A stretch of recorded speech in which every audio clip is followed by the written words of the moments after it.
everybody. So today's video might seem really fucking random. It's not that random though.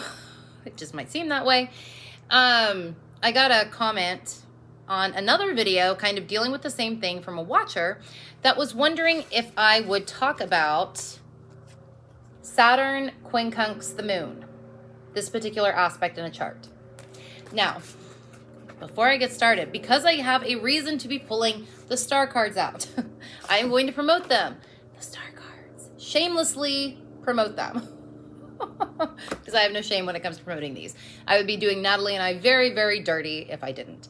If you are interested in them, we do have some for sale. Go to the link in the description box below.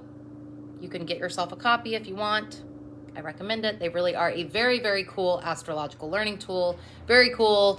Very, very pretty, and very, very useful. Not only do they look real nice, but they're actually like worth a shit learning wise. I promise they are. Anyway, though, back to this particular aspect in a chart that may exist in a chart, may or may not exist. We need to first talk about what the quincunx is. Quincunx. Okay, so there are 5 traditional or classical major aspects. That's the conjunction, the sextile, the square, the trine, and the opposition. These are the 5 main ones that people fuck with, that like everyone fucks with. Then there are minor aspects, right, that some people may or may not fuck with. The quincunx is an aspect that is considered a minor aspect. I do not consider it a minor aspect, which is why it is the 6th aspect card in the star cards deck. It needed its own card. Because I do think that this aspect, when you see it in a chart, it's very important. I definitely take notice of it. It's an aspect that is 150 degrees, so it's a planet that's 150 degrees essentially from another planet. Now, traditionally speaking, you want to use an orb of 3 degrees applying and separating with the quincunx. I would extend it out a little bit. I know there are people that disagree with me about that. I don't care. That's fine. Like, that's fine. I'm not here to fight you or argue with you about it. You do you, I'll do me. But, you know, if traditionally anyway, 3 degrees applying and separating, I do feel like it's okay to extend it out to 5 degrees applying and separating. Especially if you're talking about like the sun, the moon, or like the chart ruler being involved. I think you can definitely extend it out to 5 at that point. Yeah. So this aspect,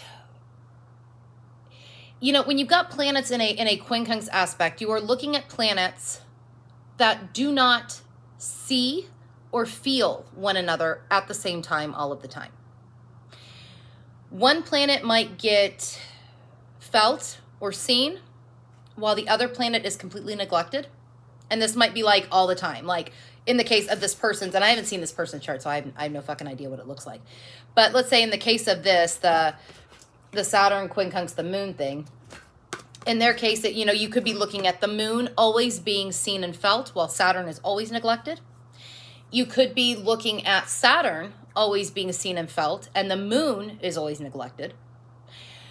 Or you could end up with the moon sometimes being seen and felt, and then Saturn being neglected. Sometimes Saturn being seen and felt, and the moon being neglected.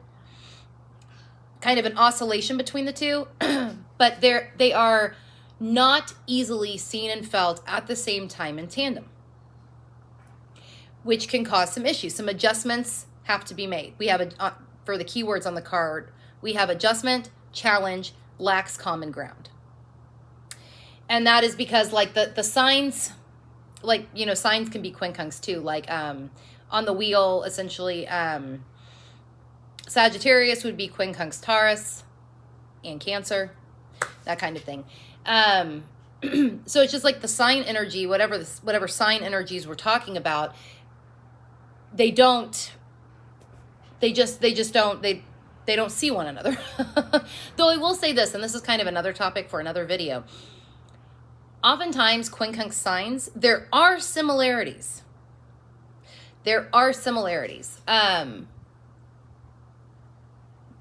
In different ways. But again, that's a whole other video for it's a whole other conversation to have at some point. Maybe I will have it soon. I don't know. Anyway. Okay, so and mind you, again, I don't know this person's chart. I didn't see it. They didn't tell me what signs these planets are in, just that they have Saturn, quincunx, the moon in their chart. I'm not going to throw houses into it because, again, I don't have a chart in front of me. I'm not going to sit and like, I'm very visual. If I don't have something that I'm actively looking at, I'll start fucking up what I'm saying. Because I'll forget, oh, what hypothetical house did I put this in? So yeah, I'm not going to do all that. I might bring some signs into it, but I'm not going to fuck with the houses and all of that. And also, I want to also mention that it really does depend on your whole chart as to how this actually plays out. Any aspect, right? I mean, because I've done videos like this before for people, and I'll get comments, and it's not that they're not, well, I mean, sometimes they might be kind of nasty. Sometimes they're just like kind of sharing something like, this isn't how this plays out in my life. Well, it very well may not, because you've got to take the entire thing into account, your entire chart, not just one singular aspect, right? You also have to take into account what house, like in the case of this person, right? Or of this aspect, you're talking about Saturn, quincunx, the moon. Okay, what house is Cancer on the cusp of in the chart? Because that house will flow into the moon in the chart, which will flavor it a little bit. Saturn. What houses have Capricorn and Aquarius? Because I do use traditional and modern rulership. What houses have Capricorn and Aquarius on the cusp? Because those houses will then flow into Saturn as well. So, you've got to bring in a whole bunch of shit. So this is more generally speaking just what Saturn, quincunx, the moon represents. Or could represent to get your mind going yourself. Okay, so the moon, right? The moon is emotions. The moon is feelings. The moon can represent one's family. It can also represent specifically like the mother. I would be careful with that one though. I don't think the moon always has to be the mother. I think sometimes you can even see the father in the moon, especially if the father is a more moon-ruled person. That does happen. But family, you can think of it as like wanting to express family. Planets are what energy is wanting to be expressed, needing to be expressed, etc. So the moon needs to express feelings, emotions, family shit, security, nurturing, mothering, not necessarily the mother, but just mothering, nurturing, that kind of stuff. Moods or moodiness is also possible. Intuition, nostalgia is another one. So these are all things that the moon needs to express. Saturn wants or needs to express things like excellence, mastery, authority, responsibility. It can also express limitations, restrictions, isolation, testing, these kinds of things, right? Because all planets have a shadow and a light, right? They can go lots of different ways. So these are the things that these two planets want to express.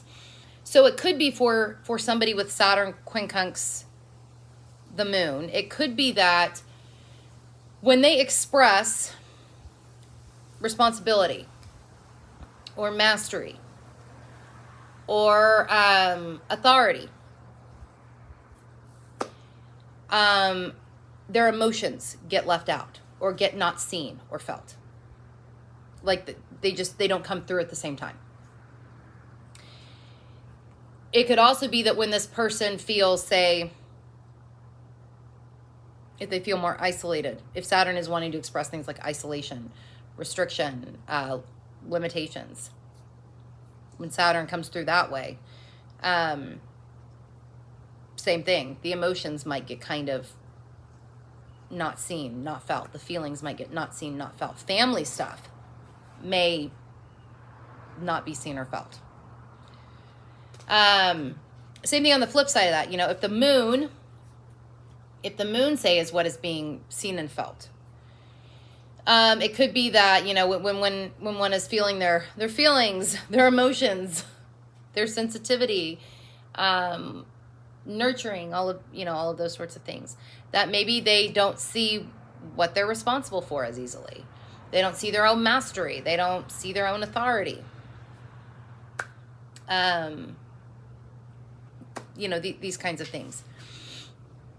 So, what I like to do here for this, when you see a planet, and I like to do this with any kind of more challenging aspect, is I like to look at the midpoint between the planets for this, especially for this one, because I feel like where the midpoint between these two planets falls in the chart, that'll show by sign and house,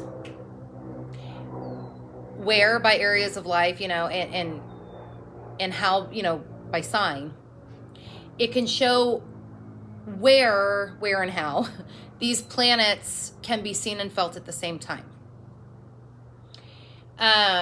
Or I have found this to be the case. I've had people bitch about me doing this or not think it's right. I don't care because it works for me and it works for my clients. But I have found that is that's a good thing to at least fuck with.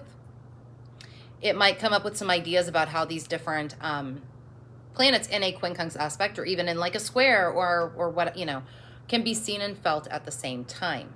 Kind of, I think the midpoint with the planets in a quincunx is kind of a place where they just can be, where they're more easily able to be seen and felt. So, and also if you happen to have a planet conjunct that midpoint, that planet can act as a vehicle for which that midpoint can come through, which will make that planet very important in terms of the quincunx aspect in your chart. In the case of this, Saturn quincunx the moon. Yeah. We can fuck with it a little bit more. Let's just say, I don't know. I don't know. Because again, I don't know what sign or house or anything that this is in this person's chart. But let's say you've got the moon in Gemini. Quincunx, Saturn and Capricorn.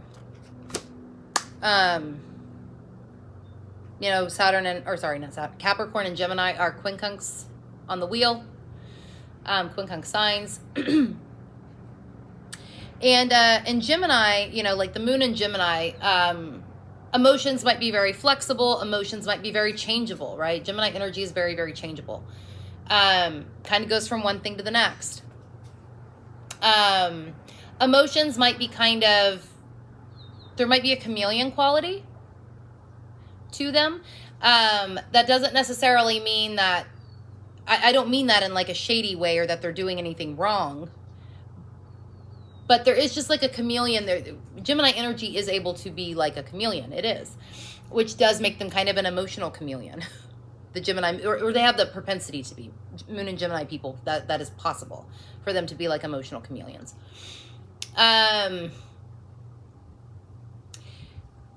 These kinds of things. Emotionally curious. Could be even emotionally anxious. Gemini energy can be kind of anxious and nervous too, right? It's Mercury ruled, so it has that, kind of to it. They bore. Gemini energy does bore easily because it kind of moves on from one thing to the other.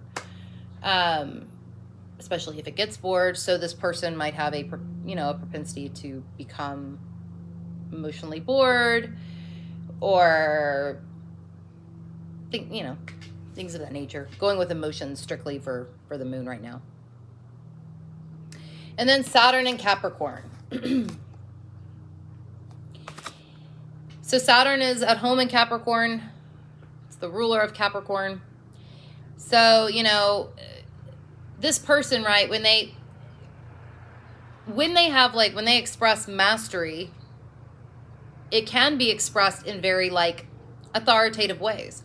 They can really have the reins on it, the grips on it. They really can. They can be incredibly disciplined people. Incredibly disciplined. Very structured, right?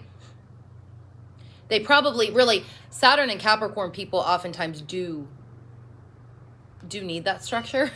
Oftentimes they do, right? And it could be here, right, going with that for a second, that when you have somebody who, say, the moon in Gemini, emotionally going from one thing to the other, right, bouncing around, you know, being curious about all kinds of different things, emotionally curious about all different kinds of things, that the structure that they need doesn't get seen, which can be a problem. Which can be a problem, right? On the flip side of that, though, if you've got Saturn and Capricorn, right, and let's say the structure part is being seen, they really do see that they need that structure. They might not be as like emotionally curious as they should be, or might want to be. So it's like something gets left out. Or emotionally flexible. Like there is an emotional flexibility to the moon in Gemini that is just inherently there. And again, I don't mean that in any kind of bad way. It just is. There is an emotional flexibility that is important to their emotional well-beings. And to not be able to see that could cause its own set of problems, you know? So it's like, where do these two find a middle ground? or see one another? See and feel one another. And I do think it is at the midpoint. Whatever that is in your chart or in the chart of somebody that you're looking at, I would definitely check out the midpoint. Specifically, I would work with the short arc midpoint rather than the long arc one. But that is that's just my opinion. You could work with the long arc one too if you wanted to. Anyway, I hope this was helpful. If anybody else wants me to do any videos like this, by all means, let me know. I'm happy to do them. I'm happy to take requests. Just know that if I haven't seen your chart, like, I can't make it super, super specific to you. But I'm happy to talk about different aspects or whatever.